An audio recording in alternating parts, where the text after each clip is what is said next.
Before we begin today's story, take a moment to subscribe if you enjoy emotionally driven stories that linger with you long after the video ends.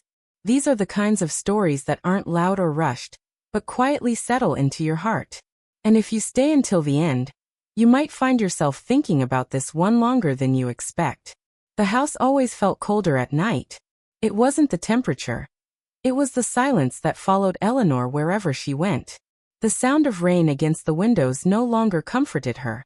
Instead, it reminded her of evenings long ago, when her husband sat beside her reading quietly while she sipped tea. Those moments were gone now, faded into memories that hurt to revisit. 2 years had passed since his death, yet the ache remained, quiet and heavy, like a forgotten song still playing somewhere in the house. Her son Michael had moved back home after college, promising to help her for a while. At first, Eleanor felt grateful. She believed his presence would bring life back into the empty rooms again. But instead, something invisible grew between them. A distance she couldn't explain. They shared the same kitchen, the same living room, even the same silence, but not the same warmth. Michael loved his mother deeply, yet since his father's passing he had begun seeing her differently. She had aged with quiet grace, soft lines around her eyes and a calm strength that made her seem almost untouchable. He respected her completely. Still, sometimes he caught himself watching her a little too long. It wasn't romantic, at least, that's what he told himself. Maybe it was admiration. Or maybe it was the loneliness they both carried without ever speaking about it.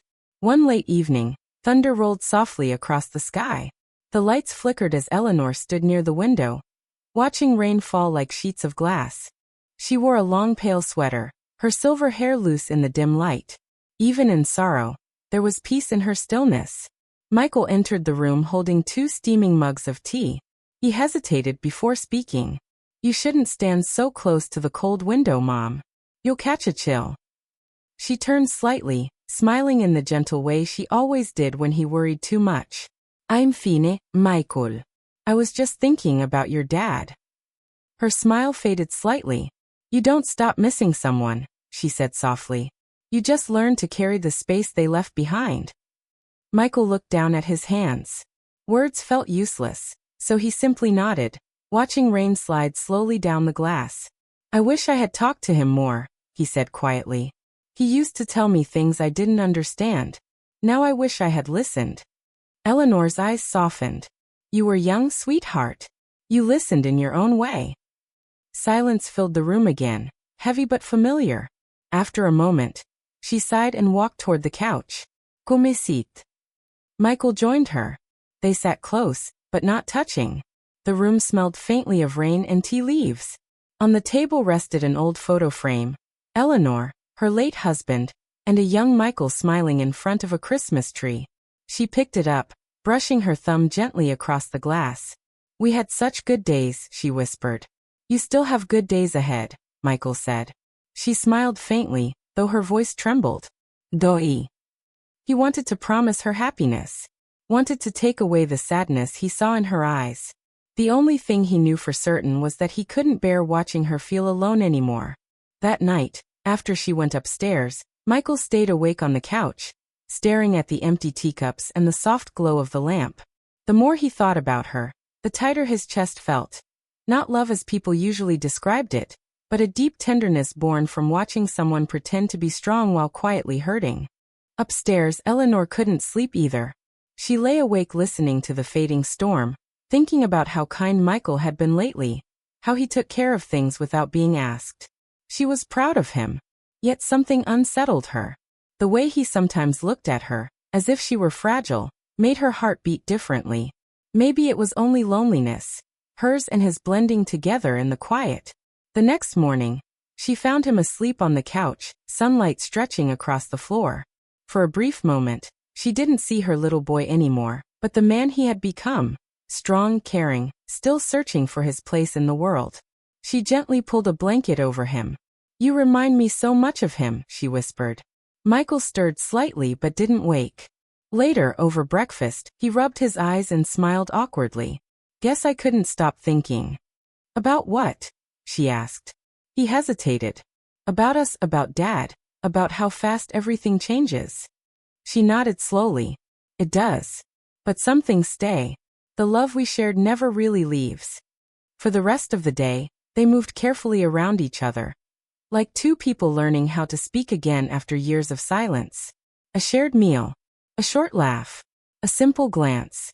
Small moments slowly rebuilt a connection they thought they had lost. Yet beneath that growing warmth lingered a feeling neither of them could name. And that night, as wind whispered outside and the house settled into silence, both Eleanor and Michael lay awake with the same unspoken ache. Though nothing had been said, deep down they both knew. Their story had only just begun. The weeks after that quiet night passed gently. The rain was gone, replaced by soft mornings filled with pale sunlight. Yet something new lingered in the air between Eleanor and Michael. A closeness neither of them fully understood. It wasn't love in the way stories usually described it. It felt more like recognition. Two people learning how to exist again after loss. They began spending more time together, not because they planned to, but because it felt easier than being alone. Eleanor started painting again. She hadn't touched her brushes in years. Her husband used to say her art could warm even the coldest room. But after his death, color had felt meaningless. Now slowly it returned. One afternoon, sunlight stretched across the living room floor as she painted a field of wildflowers. Her movements were calm, almost meditative. Michael came home from work and stopped at the doorway. He didn't mean to stare. Something about seeing her focused and peaceful made the house feel alive again. The soft scratch of the brush against canvas, the smell of paint, the quiet stillness. It felt like stepping into a memory he didn't know he missed. "You're really good at that," he said softly. Eleanor looked up, surprised. "Oh, it's nothing serious," she replied. "It just keeps my mind busy." He stepped closer, shaking his head slightly. "No, it's beautiful." He paused before finishing his sentence, searching for the right words. "You're very talented." She noticed the hesitation in his voice, the careful way he chose his words. For a moment, the air felt heavier, as if the house itself were listening. "Thank you, Michael," she said gently, returning her attention to the canvas. But the moment didn't fade completely. It lingered, quiet and uncertain. Michael didn't fully understand what he felt. He only knew he felt calmer when she was near. After losing his father, everything had seemed unsteady. Coming home each day and hearing movement in the kitchen, or seeing light in the living room gave him a sense of grounding he hadn't realized he needed. That evening they cooked dinner together. It started awkwardly, bumping into each other while reaching for plates, laughing at small mistakes. But slowly the tension softened into something familiar. "You used to hate cooking," Eleanor teased. "I still do," he replied, smiling. "I just hate takeout more." She laughed, a real laugh this time, warm and unexpected. For a brief moment, grief loosened its grip on the house. Later that night, Eleanor sat by the fireplace reading while Michael scrolled through his phone across the room. The firelight flickered gently, painting soft shadows across the walls. Every now and then, he glanced up without realizing it. Not staring, just checking, as if reassuring himself she was still there. Safe. Present. Alive. Eleanor sensed it too, not discomfort but awareness. The quiet understanding that both of them were leaning on each other more than before.